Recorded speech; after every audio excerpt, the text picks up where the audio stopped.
Good evening mga ka-YouTube! Kamusta kayong lahat?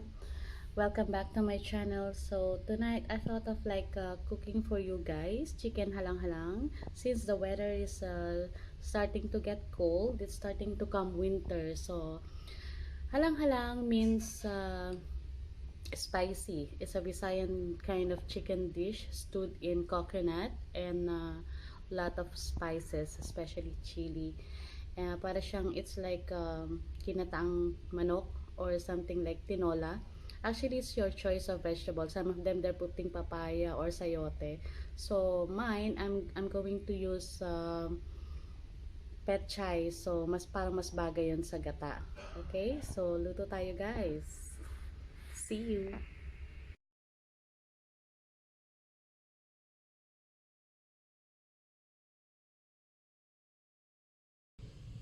Okay guys, so ito na yung kailangan natin. We need the garlic, onion, the green chilies, and ginger.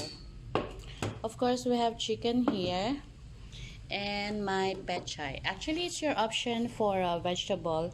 You can use papaya, sayote, or chili leaves. But then I prefer pechay because it suits with the same ginataan. Okay? So to marinate our chicken, we'll be needing the fish sauce, garlic and red chilies, and 1 teaspoon of sugar. Okay guys, umpisahan na natin.